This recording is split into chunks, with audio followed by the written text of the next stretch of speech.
नाज़रीन अस्सलाम वालेकुम वरहमतुल्लाहि वबरकातुहू। इस्तक़बाल करते हैं हमारे इस खूबसूरत शो में जिसका नाम है जन्नत का खूबसूरत रिश्ता। जी हाँ, ये वो रिश्ता है कि जिसने खुदावंद आलम ने कुरान मजीद में बारहा वाज़े किया है कि ये एक पाको पाकीज़ा रिश्ता है।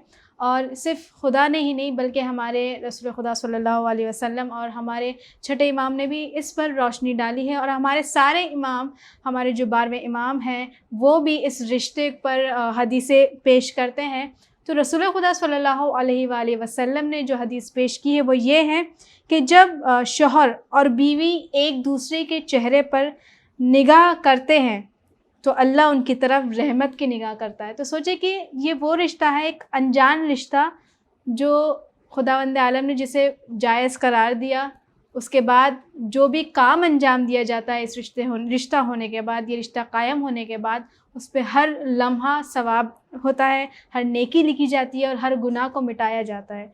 इसी टॉपिक पर गुफ्तगू करने के लिए हमारे साथ आज मौजूद है मोहतरमा ज़ाकिरा नसरीन फ़ातिमा आपा। अस्सलाम वालेकुम वरहमतुल्लाहि वबरकातुहू। वालेकुम अस्सलाम वरहमतुल्लाहि वबरकातुहू। आपा, जैसे कि हम आज एक उस रिश्ते के बारे में बात करें कि जो बहुत ही पाको पाकीज़ा है और ये ऐसा रिश्ता है कि दो अनजान लोग इसमें एक साथ होते हैं और साथ साथ दो ही लोग नहीं बल्कि पूरा ख़ानदान, और उसके बाद जो नस्ल चलती है वो भी अल्हम्दुलिल्लाह पाको पाकीज़ा होती है। और जो कि हम शिया हैं, हैदर कर्रार के मानने वाले औलाद अली हैं, औलाद हुसैन हैं, तो फिर इसमें कोई शक नहीं है कि हम जो है बेराह हो जाएं। अल्हम्दुलिल्लाह।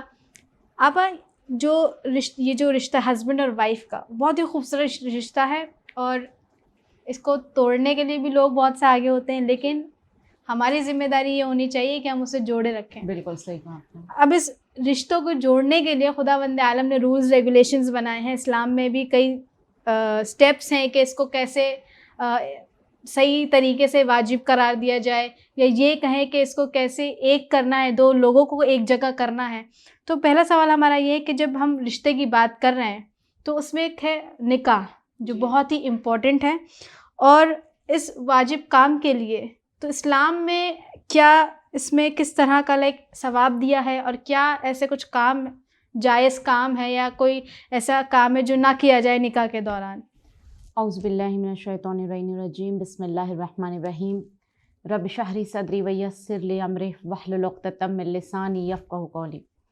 सबसे पहले आप तमाम का और ख़ास तौर से अली टीवी का बहुत ज़्यादा शुक्रगुज़ार है कि इतना बेहतरीन और उम्दा तरीन शो लेकर आए, क्योंकि जो आपने इस टॉपिक को कहा है कि जन्नत का खूबसूरत रिश्ता, क्योंकि ये जन्नत को पहुंचाने के लिए, जन्नत तक ले जाने के लिए जी।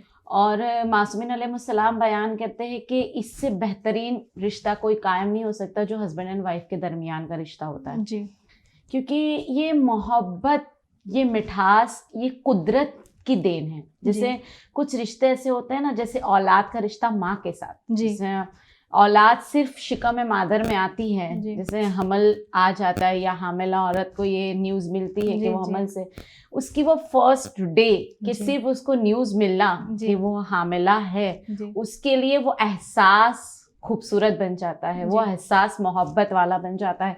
और इतना ही नहीं बल्कि वो एक अटैचमेंट जो होता है माँ का, जो कि अभी दुनिया में नहीं आया, जबकि वो अभी 9 महीने बाकी है उसका दुनिया में आने के लिए, लेकिन फिर भी वो एहसास जो है कि जो माँ को औलाद से जोड़ रहा है, और सिर्फ माँ को नहीं जोड़ रहा, वो एहसास जो है जो उसके वालिद को भी जोड़ रहा है, कि किस तरह से वो वालिद को भी जोड़ रहा है कि बाप के दिल में भी मोहब्बत पैदा हो रही है कि जिस तरह से वो देख रहे हैं हमल के दरमियान के हालात जो हो रहे हैं, तमाम चीज़ें।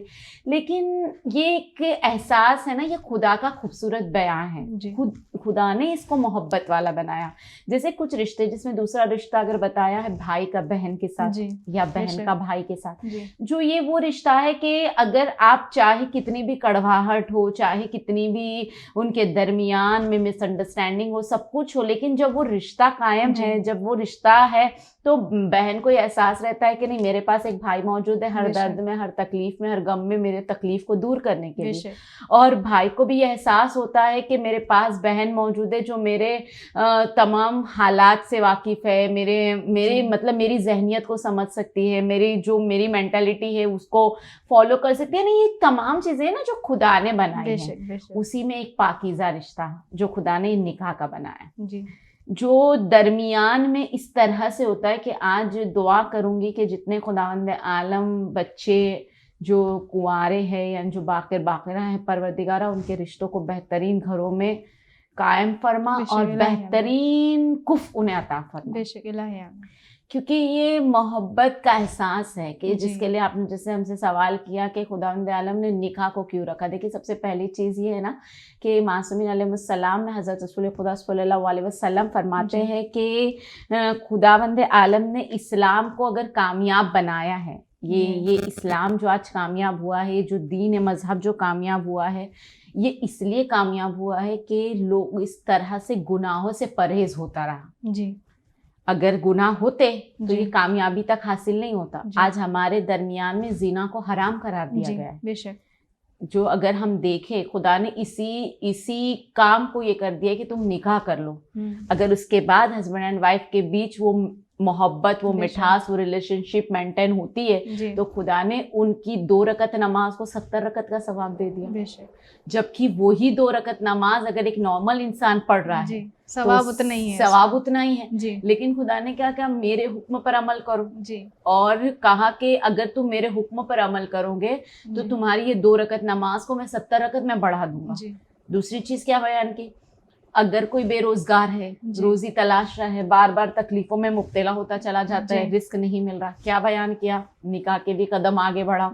अगर तुम्हारा बेहतरीन घराने में बेहतरीन फैमिली के साथ, बेहतरीन लड़की के साथ जब तुम्हारा अक्द हो जाएगा और वो तुम्हारे घर आएगी तो वो अपने कदमों से रिस्क लेके आएगी। सुभान अल्लाह। यानी हर कदम पे, जैसे हमने अभी बताया कि हर कदम पे खुदा ने रहमत को नाजिल कर रखा है इस जोड़े के ऊपर कि जब वो एक हो जाए जी। ये देखिए, ये सबसे बड़ी चीज़ है हमारे रिश्तों के दरमियान में या हमारे मजहब इस्लाम में कि मैं फ़ख्र महसूस करती हूँ कि मैं शिया हूँ, मैं फ़ख्र महसूस करती हूँ क्योंकि खुदा ने मुझे गुनाहों से बचाए रखा है।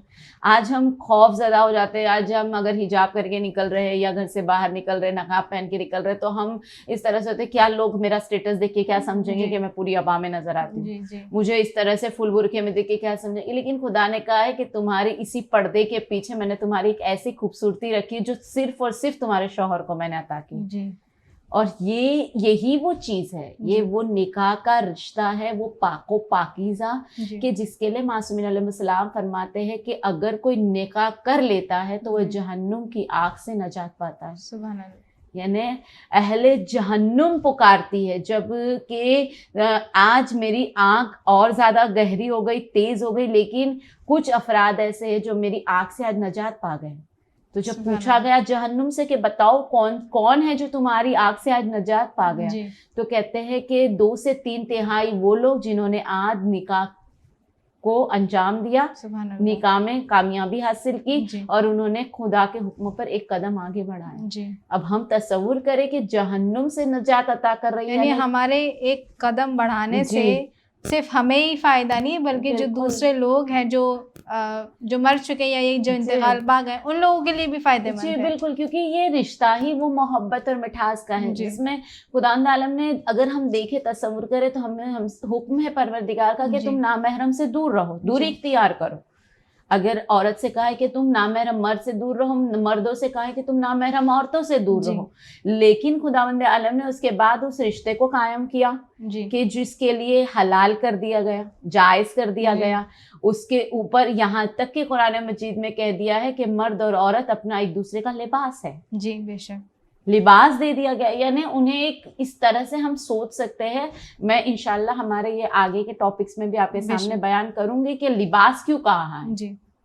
कि आखिर इससे मुराद क्या है, यानी उसके ऐब ये छुपाए, जी इसके ऐब वो छुपाए, जी एक दूसरे के ऐबों को भी जाहिर ना करे। जी best quality husband and wife के दरमियान में क्या होनी चाहिए, इंशाल्लाह हम ये भी आगे जानेंगे। लेकिन जो क्योंकि ये खूबसूरती जो है ना, मोहब्बत जो है, जी ये खुदावंद आलम ने ऐसी अता की है जी कि जो फरमाया है कि अगर तुम निकाह के रिश्ते में बन जाओगे, जी निकाह में तुम कामयाबी हासिल करोगे जी और निकाह ही से तुम आगे बढ़ोगे, कि उसके दर्द, उसकी तकलीफ, उसके जी। गम तुम ले लोगे, जी। तुम्हारी खुशियां उसे अता करोगे। जी और उसके बाद बयान किया गया कि अगर निकाह करने के बाद जब इंसान रिस्क कमाने के लिए जी। जाता है तो खुदावंद आलम उसे रिस्क हलाल अता करता है, उसके रिस्क में बरकत देता है, जी। उसकी मुश्किलों को आसान करता है। और अगर यही काम अगर बगैर निकाह कोई अंजाम दे रहा हो, जी यानी किसी के साथ, किसी नामहरम औरत के साथ अगर कोई रिलेशंस रख रहा है या जी। किसी तरह से वो उसके करीब हो रहा है, तो यही काम को खुदावंद आलम ने हराम करार दिया है। जी कहा कि अगर तुम ये हराम तरीके से करोगे तो जो रिस्क मैं तुम्हें अता करने वाला हूं, मैं उस रिस्क में कमी कर दूंगा, जी उस रिस्क में मैं तुम्हारी इस तरह से सख्ती, तंगी आ जाएगी। जो निकाह के बाद हस्बैंड एंड वाइफ के चेहरे पे खूबसूरती आती है, अगर विदाउट निकाह तुम किसी नामहरम महरम के साथ रिलेशंस में रहते हो, तो खुदावंद आलम तुम्हारे चेहरे की खूबसूरती को ले लेगा, जी इबादत करने की तुम्हारी तौफीक छीन लेगा। जी इसीलिए खुदा ने का रिवायतों में मिलता है, मासूमीन अलैहिस्सलाम का कौल है कि हजरत अमीरुल मोमिनीन अली इब्न अबी तालिब अलैहिस्सलाम जी। फरमाते हैं कि अगर तुम चाहते हो कि खुदा से करीब होना, जी तो खुदा के हुक्म पर अमल करो, और बेशक खुदा का हुक्म यही है कि निकाह को अंजाम दो। बेशक बेशक। जैसे कि आप आज हमारा टॉपिक निकाह पे बेस है, तो आपने जैसे बताया कि रिश्ते में क्या वाजिब निकाह है, तो उसमें क्या जायज़ है, इस्लाम में क्या क्या चीज़ें हराम करार दी गई और हलाल करार दी गई है। अब आगे बढ़ते हैं कि जब निकाह हो गया, एक दो ख़ानदान आपस में मिल चुके हैं, सो और समझे कि एक नस्ल की तैयारी हो चुकी है एक तरीके से, तो दूसरा सवाल हमारा ये है कि निकाह के बाद जो ज़िंदगी है उसमें क्या सवाब है एक शौहर और बीवी के लिए। देखिए, ये तो इस कद्र सवाब है कि हम बयान नहीं कर सकते। मिज़ानुल हिकमत में भी वॉल्यूम 5 में भी खुदावंद आलम ने इरशाद फरमाया, जैसे मौलाए कायनात की बयान किया है कि निकाह वो खूबसूरत रिश्ता है जी कि जिसकी अहमियत अगर तुम न समझ पाए तो तुम इससे ज़ाया हो जाओगे। यानी ये एहसास दिलाया है मौलाए कायनात ने। क्या बयान किया कि शैतान जो है ना, जी। निकाह करने वालों से दूरी इख्तियार करता है रिश्तों में। अगर हम देखें कि कई रिवायतें हमारी ये है कि हमें मासूमीन अलैहिस्सलाम का और रसूल खुदा सल्लल्लाहु अलैहि वसल्लम का कौल है कि 3 कामों को अंजाम न दो, जिसमें से क्या हुक्म है कि पहली चीज़ है अकेले खाना मत खाओ।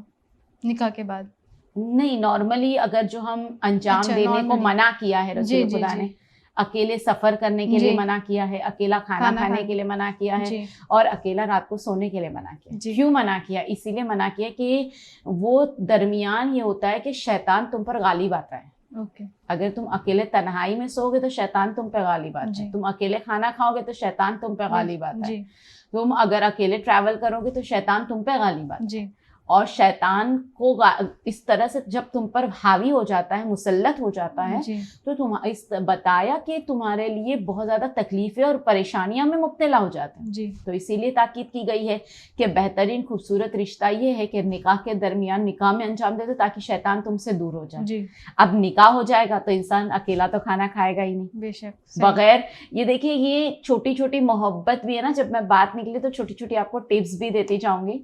छोटी छोटी बातें होती है ना कि वाइफ जो होती है ना बहुत सेंसिटिव होती है, बेशक और ये बात है ना, हम मर्द भी जानता है जी कि वाइफ बहुत सेंसिटिव है, जी। हस्बैंड जान रहा है कि वाइफ सेंसिटिव है। जी कुछ टाइम ऐसा होता है ना, नए नए रिश्ते जो होते हैं, यानी अभी निकाह हुआ 2 महीना 3 महीना जी, 4 जी, महीना, जी। क्या होता है कि मोहब्बत इस तरह से रहती है ना कि वाइफ अपने शौहर का इंतजार करती है। जी वो आएंगे तो साथ में खाना खाएंगे, जी। वो आएंगे तो हम उनको खाना सर्व करेंगे, जी, उनके साथ जी। बातें करेंगे।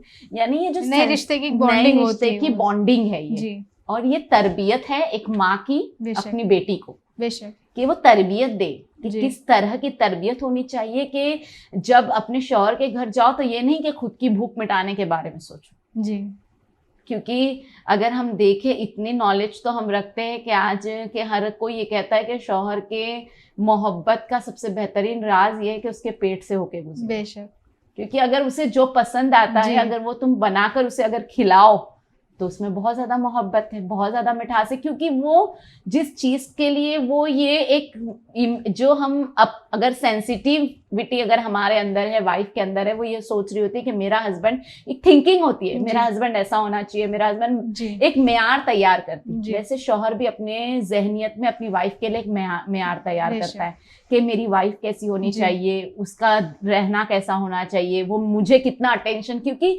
हर शौहर जो है ना वो अपनी वाइफ से अटेंशन मांगता है, वाइफ भी अपने शौहर से अटेंशन मांगती, लेकिन यहाँ पे मिसअंडरस्टैंडिंग का पैदा हो जाती है वो छोटी छोटी बातों को लेकर, सेंसिटिविटी को लेकर ख्याल नहीं रखते हाँ। इस चीज का। अब अगर हम जानते हैं थोड़े दिन का वो एक मोहब्बत होती है जो हमारी नजर आ रही होती है नई नई शादी के बाद में, निकाह के बाद में, कि अब हम अच्छे अच्छे खाना पका के खिला रहे हैं, सब कुछ हो रहा है, उनका ख्याल रख रहे हैं, तमाम चीजें, लेकिन एक बार जब वो निकाह के रिश्ते आगे बढ़ते जाते हैं, महीने गुजरते जाते हैं, फिर क्या होता है, हम एक तरह से अपनी रिस्पॉन्सिबिलिटी से दूर होने लग जाते हैं। हाँ, अब तो हमारी आदत ही हो गई है जी।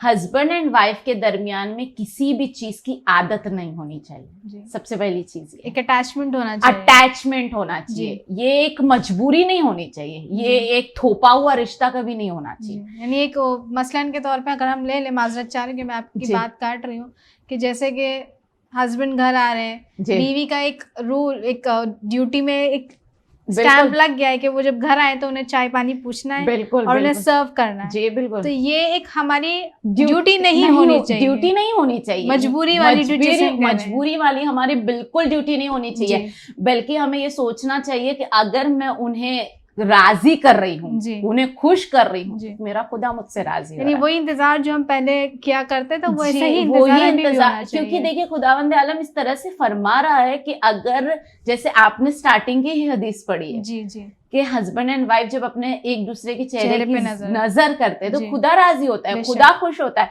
तब तसव्वुर करे जब एक शौहर अगर वाइफ उसके लिए कुछ कॉम्प्रोमाइज कर रही है या वाइफ के लिए शौहर कुछ कॉम्प्रोमाइज कर रहा है तो उसे मजबूरी का नाम ना दे, बल्कि इससे खुदा तुमसे राजी हो रहा है। जैसे अब देखिए, सबसे बड़ी चीज मैं फर्स्ट एपिसोड इसीलिए बयान कर दूं कि एक हस्बैंड के ऊपर सबसे बड़ी रिस्पॉन्सिबिलिटी है उसकी वाइफ का ख्याल रखना, क्योंकि वालिदैन का घर छोड़कर जी, तमाम ऐशो आराम छोड़कर, एक नया एनवायरनमेंट, नया हाँ फैमिली छोड़कर, माँ बाप से जुड़ाव छोड़कर, भाई बहन की वो नोकझोंक छोड़कर, सब कुछ छोड़कर जब वो दूसरे रिश्ते के लिए, सिर्फ किसके लिए, अपने हस्बैंड के लिए, किसके लिए जा रही है।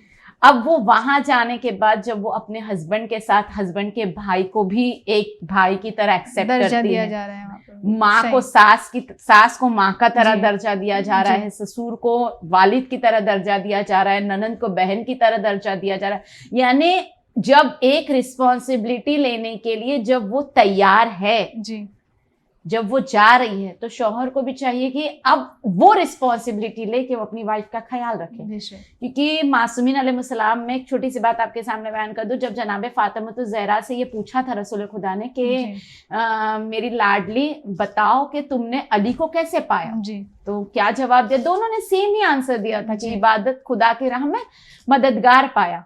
लेकिन जब कुछ दिन गुजर गए, इमाम हसन अलैहिस्सलाम की विलादत हुई है, उसके बाद जब रसूल खुदा ने जनाब फातिमा ज़हरा से सवाल पूछा था कि बताओ कि किस तरह की तुम्हारी जिंदगी है, तो क्या कहा था? शुक्राने नेमत अदा करती हूँ कि खुदावंद आलम ने मुझे अली जैसा शौहर अता किया, जबकि अली के घरों में फाके थे, बेशक सही मुश्किलों वाला दौर था, तकलीफों वाला दौर था, लेकिन फिर भी अपने वालिद के सामने ये बताया कि शुक्राने नेमत, खुदा की हर दी हुई नेमत का मैं शुक्र अदा करती हूँ, क्योंकि सपोर्ट, उन दोनों का सपोर्ट एक दूसरे के लिए बहुत बड़ा, क्यों ये भी मैं आपको बयान करती चलूं।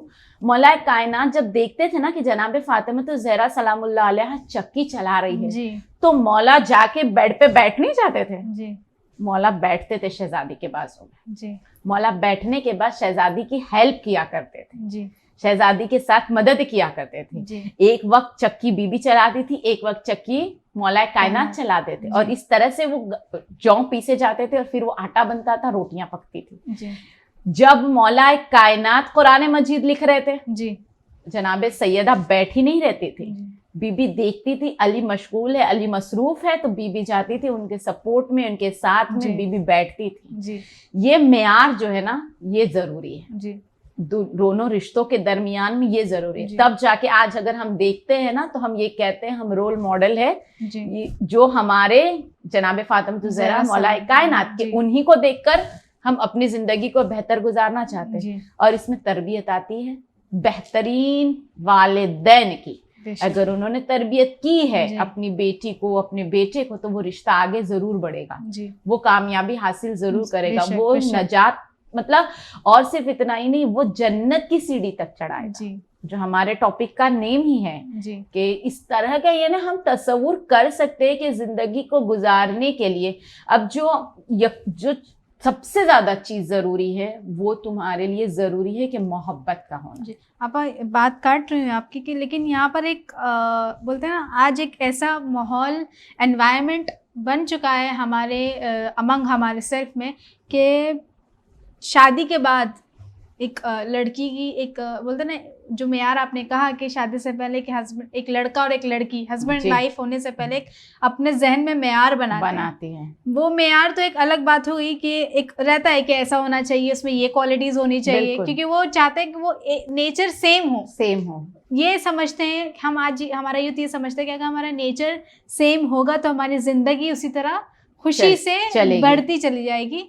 उसके निकाह के बाद फिर हम एक यूथ का एक और मेंटालिटी ये हो गया है कि खुशियां ही खुशियां हो जिंदगी में, और बोलते ना पैसा, कहते पैसा इज मनी इज एवरीथिंग। आज की तारीख में देखा जाएगा कि पैसा नहीं है तो जिंदगी कुछ नहीं, जबकि ये गलत है। तो वो हमारे मेयार में कहीं ना कहीं वो टॉप लेवल प्रायोरिटी पे आ जाता है कि शादी के बाद, निकाह शादी होने के बाद हमें जो है पैसे की सख्त जरूरत है, और एक बोलते हैं ना एवरी टाइम हैप्पीनेस का एनवायरनमेंट होना चाहिए, लेकिन एवरी टाइम हैप्पीनेस। ये जो आपने पूछा बहुत खूबसूरत पूछा है सिस्टर सानिया, लेकिन एक बात मैं आपसे कहना चाहूंगी कि पैसा हाथों की मैल है।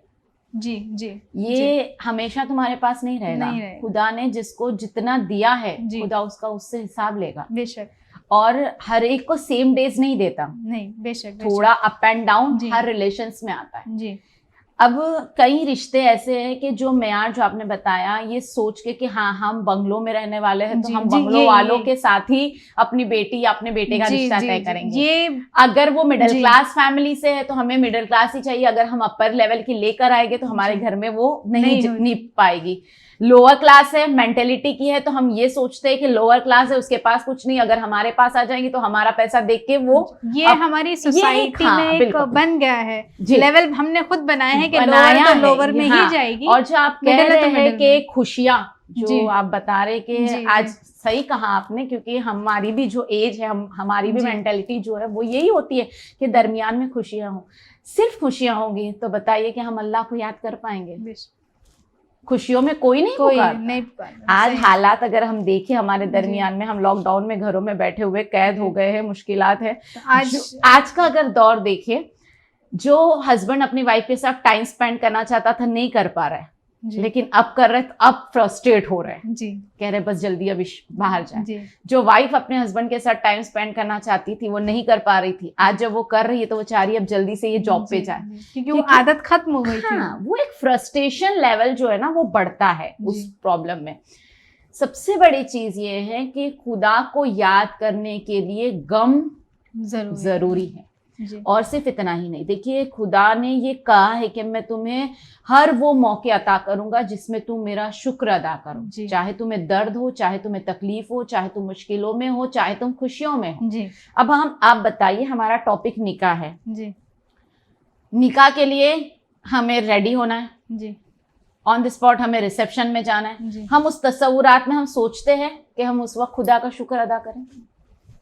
90% बिल्कुल नहीं। हम अपनी लाइफ में, यानी हम अपने खुद को खूबसूरत बनाने की तैयारी में, पार्लर जाना है, ये है वो है, हम नमाज का वक्त भी गुजर गया, हमें याद नहीं, हम उस टेंशन खुशी में रहते हैं कि उसके बाद हमारा हर चीज परफेक्ट हो। उसके बाद में जो वो तमाम रस्में चल रही है, ये चल रही है, वो चल रही है, तमाम चीजें हो रही, उसके बाद वो एक हम तस्वुर नहीं कर सकते कि हमें कब खुदा का शुक्र अदा करना है। हाँ, उसमें भी कुछ ऐसे है कि जो वाकई हर हाल में भी खुदा का शुक्र अदा करते, लेकिन 90% नहीं कर पाते।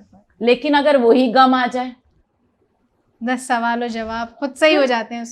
आप बुखार में पड़ जाओ, यहीं आप बीमारी में मुब्तला हो जाओ, यहीं आप तकलीफ में आ जाओ, कितनी मरतबा हम खुदा को याद करते हैं।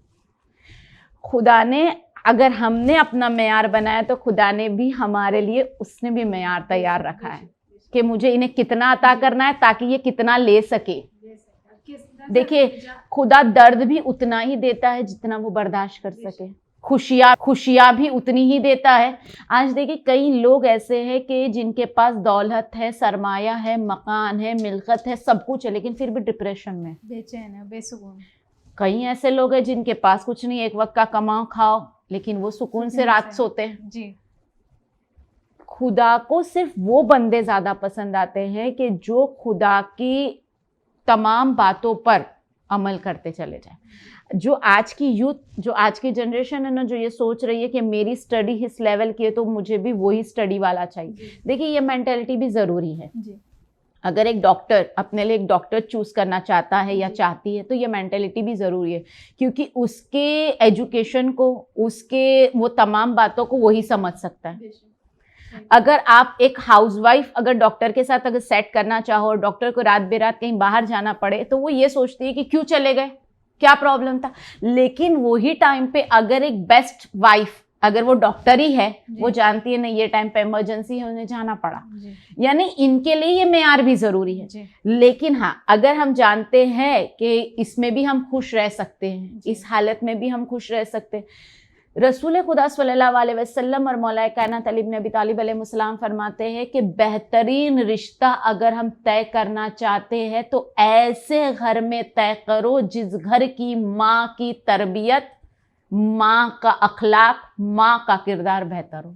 बेशक, दोनों के लिए जी, सिर्फ लड़की की माँ के लिए नहीं। ये मैं अली टीवी की जानिब से यही बताऊंगी कि मैं सिर्फ लड़की के बारे में नहीं बोलूंगी। यहाँ पर हम जो टॉपिक चलेगा हमारा एपिसोड वाइज दोनों का पॉइंट लेवल में दोनों का बताऊं। देखिए, सबसे बड़ी चीज़ ये है कि अगर हम जहन में हमारे ये फिट कर लेते हैं, ये हमारे जहन में ये बात आ जाती है ना, माँ अगर बेहतर किरदार वाली होगी, औलाद बेहतर किरदार वाली होगी। माँ सब्र शुक्र से काम लेने वाली होगी, औलाद सब्र शुक्र से काम, दोनों सब्र शुक्र से काम लेने वाले होंगे। अगर माँ के अखलाक बदतरीन हो तो हम कैसे होप कर सकते हैं कि औलाद नेकतरीन हो जी। लेकिन फिर भी खुदा ने कुछ फैमिलीज ऐसी रखी है जिनके अखलाक, वालिदैन के अखलाक अगर बदतरीन है लेकिन उनकी औलादें कामयाब निकली है। क्यों? क्योंकि ये भी खुदा की एक बेहतरीन, खुदा ने बनाया है। खुदा ने कहा है कि जिस तरह से चाहो अपनी जिंदगी को गुजारो, मैंने तुम्हें मोहलत दे दी जी। लेकिन एक दिन जब तुम मेरे पास पलट कर आओगे, हिसाब व किताब तुम्हें देना होगा। चाहे जैसे जिंदगी गुजारो, मोहलत है तुम्हारे पास, वक्त है तुम्हारे पास, सरमाया है, सब कुछ है, लेकिन जब तुम पलट के आओगे तो हिसाब व किताब दो। और अगर हम चाहते हैं कि दुनिया के हिसाब व किताब तो हम बड़ी इससे दे दे, लेकिन आखिरत का हिसाब व किताब न देना पड़े, तो फिर खुदा के बताए हुए रास्तों पर अमल करो, अपनी लाइफ को। रसूल खुदा से जब तलाक के बारे में बात आएगी तो मैं बयां करती चलूंगी, लेकिन मैं आपसे निकाह, जब सवाल पूछा है ना कि निकाह के बाद की जो लाइफ है हमारी, रसूल खुदा सल्लल्लाहु अलैहि वसल्लम के पास एक शख्स आया, आने के बाद कहता है, या रसूल अल्लाह, मेरी अपनी वाइफ से नहीं जमती जी। रसूल खुदा ने कहा सब्र कर जी। चला गया, फिर उसने सब्र करना शुरू किया। फिर दोबारा रसूल खुदा के पास आया, या रसूल अल्लाह, मेरी अपनी वाइफ के साथ नहीं जमती। रसूल खुदा ने कहा, फिर कहा सब्र कर, फिर चला गया, फिर अपनी लाइफ उसी तरह से। फिर तीसरी मर्तबा आया, रसूल खुदा ने फिर कहा, जा सब्र कर जी। अब जितनी मर्तबा आया, रसूल खुदा ने सिर्फ एक ही दर्ज दिया, सब्र कर, सब्र कर, सब्र कर। अब ये बहुत ज्यादा परेशान हो गया। एक दिन अब न चाहते हुए भी रसूल खुदा से सवाल कर लिया, या रसूल अल्लाह, मैं 6 मंथ से आपके दरवाजे पे आ रहा हूँ, 6 महीने से मैं आपसे एक ही सवाल कर रहा हूँ जी, और आप मुझे एक ही आंसर दे रहे हो कि सब्र कर, सब्र कर जी। कब तक सब्र करूं? रसूल खुदा कहते हैं, ये सिर्फ दुनिया की मुश्किल है कि जिसमें तू सब्र कर ले जी। लेकिन अगर तू चाहता है कि आखिरत तेरी संवर जाए जी, तो तू ये जन्नत को अगर पाना चाहते है तो तू दुनिया का सब्र कर ले जी। तलाक से बच जा, रसूल खुदा बता रहे, तलाक से बच जा। बहुत बहुत बहुत ज्यादा जब कोई रिश्ता संभाला न जाए तब, उससे पहले नहीं। चाहे फिर उसके लिए हम कितनी भी हालत में शुक्र और सब्र करते चले जाए, खुदा हम उनके दिल में मोहब्बत भी डालता है और कहते हैं कि जनाब आसिया का दर्जा नसीब होता है। सुभान अल्लाह। तो हमारे लिए ये ज़रूरी है कि हम जानें, क्योंकि निकाह के बाद की ज़िंदगी इट्स वेरी टफ लाइफ, इतनी आसान नहीं है। जी। जो हमारी नॉर्मल ज़िंदगी थी, जो हमारा हम अपने लाइफ में मैं अपने आप को आई एम समथिंग समझती थी, शादी के बाद नहीं समझ सकते, बिल्कुल नहीं समझ सकते, क्योंकि आप जानते हैं कि मेरे पास में मेरे शोल्डर पर अब एक वज़न है, वो है मेरे शौहर का, कि उन्हें मुझे संभालना है, उनकी प्रायोरिटी मेरी प्रायोरिटी होनी चाहिए जी। उनकी रिस्पॉन्सिबिलिटी मेरी रिस्पॉन्सिबिलिटी होनी चाहिए। अगर इन बातों पर हम अमल करेंगे तो इंशाल्लाह हम निकाह के बाद की जो ज़िंदगी है ना उसे बहुत अच्छी तरह से गुजार पाएंगे, क्योंकि निकाह के बाद शैतान ही हमसे दूर हो जाता है। और अगर निकाह के बाद इबादत, शुक्र, सब्र, सखावत, इन तमाम बातों पर अगर हम अमल करने लग जाए और हमेशा बड़ों की इताअत, बड़ों की रिस्पेक्ट करने लग जाए तो खुदा फिर हमसे राज़ी ज़रूर हो जाए। सुभान अल्लाह। अब जब निकाह की बात आई तो निकाह एक सवाल है और एक कहा भी जाता है, ऐसा बाज़ औक़ात पे ऐसा होता भी है, और ये आई थिंक वाजिब, ये एक मुस्तहबात का काम है कि निकाह जब पढ़ा जाता है जी। तो उस वक्त खुदावंद आलम हुक्म देता है कि जब निकाह पढ़ा जाए तो आप उस वक्त दुआ मांगे। तो बहुत इस पे आप क्या वाज़ेह करें? बहुत खूब कि निकाह के वक्त की दुआएं कभी रद्द नहीं होती। जी। कहा कि अगर कितना भी गुनहगार शख्स क्यों ना हो, जी। लेकिन अगर वो निकाह जिसके हो रहे हो और दरमियान में पहुंचकर अगर दुआ मांगता है तो खुदावंद आलम दरख्तों के पत्तों की मानिंद अगर उसे गुनाह क्यों ना हो उसे माफ़ कर देता है। जैसे सिर्फ निकाह, कुछ वक्त ऐसे करार दिए हैं खुदावंद आलम ने कि जिस वक्त दुआ कबूल होती है, दुआ टाली नहीं जाती, ऑन द स्पॉट कबूल होती है। जी। जैसे हम जानते हैं, ऐसे तो बहुत लंबी है लेकिन छोटी सी बात निकली, क्योंकि ये सीज़न ही वो है जैसे बारिश के बूंदे आसमान से ज़मीन पर गिरना। जब बारिश नाजिल हो रही होती है और उस वक्त अगर हम दुआ मांग रहे होते हैं ना तो खुदावंद आलम हमारी उस वक्त की दुआओं को कबूल करता है। जी। दूसरी बात बयान की गई है कि मस्जिदों में दाखिल होना, जब इंसान जी। मस्जिद में अपना पहला कदम रखता है और उस वक्त अगर वो दुआ मांगता है तो खुदावंद आलम उसकी दुआ को कबूल करता है। यानी मांग के देखे, खुदा ने हमें कहा है कि मैंने तुम्हें वक्त भी दिए हैं, मैंने तुम्हें जगहें भी दी है, इन जगहों पे दुआ मांगो, इन वक्तों में दुआ मांगो, मैं तुम्हारी दुआ कबूल करता हूँ। जैसे अजान जिस वक्त हो रही हो उस वक्त दुआ मांगो, खुदावंद आलम वो दुआ को रद्द नहीं करता। मजलिस हुसैन में जब मसाइब हुसैन हो रहे हो, जब तुम्हारी आंखों से कतरे अश्क बह रहा हो उस वक्त दुआ मांगो, तुम्हारी दुआएं रद्द नहीं होती। पांचवी चीज़ कही कि जब तुम निकाह में शामिल हो जी। उस वक्त दुआ मांगो। क्यों कहा? क्योंकि बयान किया गया कि दूल्हा और दुल्हन हुक्म खुदा पर अमल कर रहे होते हैं, और जब खुदा के हुक्म पर अमल हो रहा होता है ना तो उस वक्त खुदा बहुत राज़ी रहता है, और ये बेहतरीन वक्त होता है कि जो खुदा के हुक्म पर अमल होना और उस वक्त दुआ मांगना खुदा को बहुत पसंद आता है। तो ये वो वक्त करार दिया गया है कि क्योंकि हुक्म परवरदिगार पर अमल किया जा रहा है। एक दूल्हा और दुल्हन नाजायज़ रिश्ते की बजाय एक जायज़ रिश्ते में, पाकीज़ा रिश्ते में दाखिल हो रहे हैं, और वो दाखिल होना ही बता रहा है कि जन्नत करीब है, अनकरीब जन्नत तुम्हारे पास है। अब तुम्हारी हर कदम ब कदम तुम जन्नत की सीढ़ी चढ़ते चले जाओगे। और मौलाए कायनात जनाब फातिमा ज़हरा सलामुल्लाह अलैहा, इनकी दुआएं मिलती है निकाह के वक्त। मासूम 13 मासूमीन अलैहिस्सलाम का कौल है कि अगर निकाह की सेज पर दुआ मांगी जाती है तो दुआएं रद्द नहीं होती। मासूमीन अलैहिस्सलाम फरमाते हैं, रसूल खुदा सल्लल्लाहु अलैहि वसल्लम फरमाते हैं कि जब इंसान दुआ मांगना चाहता है और ये खौफ सता रहा है कि मेरी दुआ अब तक कबूल नहीं हो रही है, तो वो तलाश है अगर कहीं निकाह हो रहा हो तो वहाँ जाके दुआ मांगे, उसकी दुआ रद्द नहीं होती। अब तसव्वुर कर ले, इससे बढ़कर क्या हो सकता है? क्योंकि दूल्हा और दुल्हन जो है हुक्म परवरदिगार पर अमल कर रहे होते हैं, इसलिए वो दुआ कबूल होती है। अब हमारा चौथा सवाल ये है कि रसूल खुदा सल्लल्लाहु अलैहि वसल्लम ने अपने सहाबी को निकाह की ताकीद की थी, तो आप उसको वाज़ेह करें। देखिए, रसूल खुदा सल्लल्लाहु अलैहि वसल्लम के पास जब भी कोई आता था ना, जैसे कोई सहाबी आ जाए या कोई आ जाए, तो रसूल खुदा से जब ये कहता था या रसूल अल्लाह मेरे रिस्क में बरकत नहीं है या मेरी मुश्किलात तकलीफ़ों में गिरफ्तार हूँ, तो उस वक्त रसूल खुदा उन्हें ये कहते थे क्या तुम्हारा निकाह हो चुका है, रिश्ता तय हो चुका है? कहा या रसूल अल्लाह नहीं। तो रसूल खुदा उनसे ताकीद करते थे कि जल्दी करो निकाह करने में। कहा क्यों? तो रसूल खुदा सल्लल्लाहु अलैहि वसल्लम फरमाते हैं अन निकाह मिन सुन्नती फमन रक़िबा अन सुन्नती फलैसा मिन्नी, यानी फरमाया कि निकाह मेरी सुन्नत है। रसूल खुदा सल्लल्लाहु अलैहि वसल्लम फरमाते हैं कि निकाह मेरी सुन्नत है, जिसने मेरी सुन्नत से मुंह फेरा उसने मुझसे मुंह फेरा, और जिसने मेरी सुन्नत पर अमल किया उसने इस तरह की ज़िंदगी को कामयाबी में हासिल किया। और रसूल खुदा सल्लल्लाहु अलैहि वसल्लम फरमाते हैं कि अगर किसी की कोई निकाह के रिश्ते में अगर जुड़ जाता है, जैसे मैंने स्टार्टिंग में बयान किया, और 2 रकत नमाज पढ़ता है तो खुदा उसे 70 रकत का सवाब अता करता है। निकाह करने के बाद अगर कोई मुश्किल में गिरफ्तार हो जाता है, अब वाइफ अपने शौहर के हक में दुआ मांगती है तो खुदा उसकी दुआ को कबूल करता है। तो हम तसव्वुर करें, रिस्क यहाँ पर मिल रहा होता है। अगर तुमने निकाह नहीं किया है तो कहा कि जाके निकाह करो, क्योंकि अगर तुम जाके निकाह करोगे तो जो तुम्हारे घर में आएगी उसकी दुआएं, उसकी रहमत, उसकी बरकत खुदा तुम पे नाजिल करेगा। तो ये सबसे बड़ी चीज़ है कि रसूल खुदा सल्लल्लाहु अलैहि वसल्लम का ये बताना कि किसी गैरों के सामने हाथों को फैलाने से बेहतर है कि सुन्नत पर अमल करो, और जिस तरह से तुम उस पर अमल करोगे तो तुम कामयाब हो जाओगे, और यही तुम्हारी कामयाबी है कि जो तुम्हारे रिश्तों को कामयाब करेंगे। अब उसके बाद बयान किया गया कि अगर तुम रिश्तों में जुड़ जाते हो, इंशाल्लाह कल के टॉपिक में मैं आपके सामने बयान करूंगी।